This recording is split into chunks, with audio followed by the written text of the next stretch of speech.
Assalamualaikum warahmatullahi wabarakatuh. Saya Yudi Pramuko, tukang donat dari Parung, YouTuber tertua di semesta. Saya ingin komentari pidato Pak Presiden kemarin Selasa 2 hari yang lalu, ya, tentang usaha dan rencana pemerintah dalam mengatasi dampak ekonomi, dari segi ekonomi, karena virus penyebaran corona. Dan saya lihat pidatonya dan saya membaca teksnya berulang-ulang. Kesimpulan saya sangat mengerikan karena penuh dengan janji dan kita tidak tahu pada tingkat implementasinya bagaimana nanti. Tapi janji sudah diucapkan, para kerja dapat sekian, si anu dapat sekian, nanti akan ada padat karya. Sudah saya perintahkan seluruh gubernur dan ke bawah jajaran pemerintahan. Ini itu yang pertama, penuh dengan janji yang sangat populis, yang terkesan memihak rakyat. Dan yang kedua, pidato itu jauh dari sentuhan keagamaan.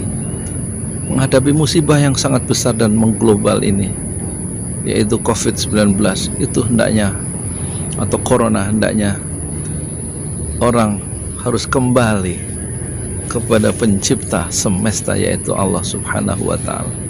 Kita sering mengucapkan alhamdulillahirabbil alamin, segala puji bagi Allah, Rabb semesta alam.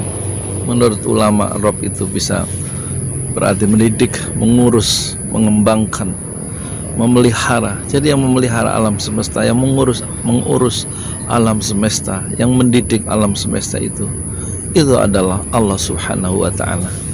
Semuanya berada di dalam genggaman Allah, dan tidak bisa musibah itu diselesaikan oleh kita sendiri. Ma asaba min musibatin illa biiznillah.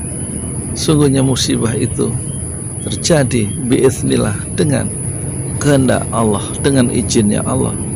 Dan kalau ada kemudaratan, problema kehidupan itu yang menimpa manusia, tidak akan hilang kecuali karena Allah yang menghilangkan kemudaratan dan problema yang dihadapi manusia itu.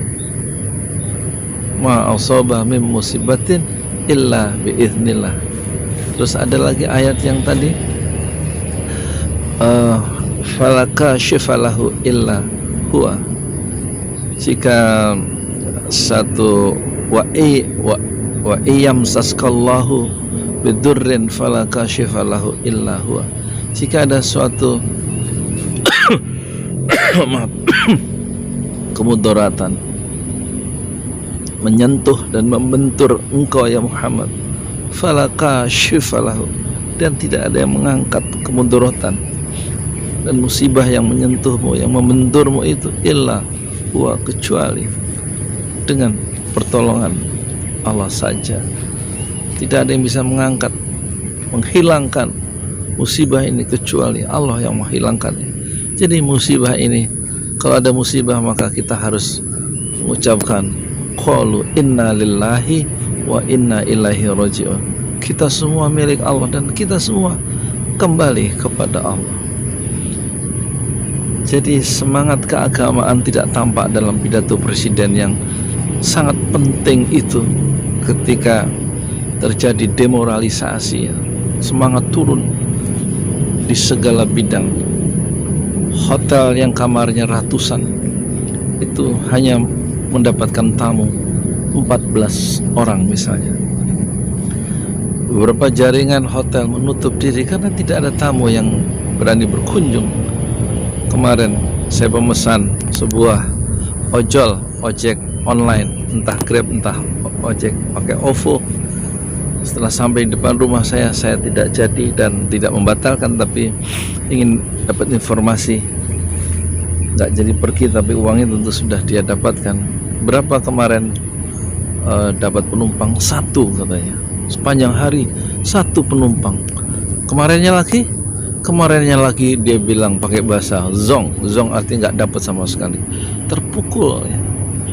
Terus tukang somai yang melintas di depan rumah biasanya dapat 600 dan disetorkan sebagian besar ke bosnya. Kemarin dia mengeluh beberapa hari, sudah seminggu atau 8 hari dia mendapat 300.000 sampai maghrib dari pagi, dan dapat 200.000. Maka bersihnya kata dia hanya dapat 30.000 saja sepanjang hari dia mendorong gerobak somai itu. Semua lini terpukul. Dan kalau begini soalnya, harus kembali kepada Allah. Masjid jangan ditinggalkan. Di saat orang takut ke masjid, maka datanglah ke masjid. Mumpung masjid itu kosong sebagai rumah Allah, Baitullah. Tentu perlu menjaga jarak, tapi masjid jangan ditinggalkan, sebagaimana pesan dari Habib Rizik Syihab dari Mekah. Tetap sholat jamaah setidak-tidaknya imam masjid, muadzin, dan marbot masjid minimal 3. Tapi masa 3? Kita kan dekat dengan masjid, datanglah ke masjid.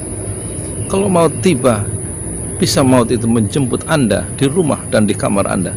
Sebelum maut tiba, datanglah kepada Allah di masjid itu. Gak banyak enggak yang datang ke masjid itu, datang aja, kita yang waras ngalah. Jadi saya agak kecewa dengan pidato presiden kemarin. Tidak ada aspek keagamaan sama sekali, dan kemudian kedua penuh dengan janji-janji.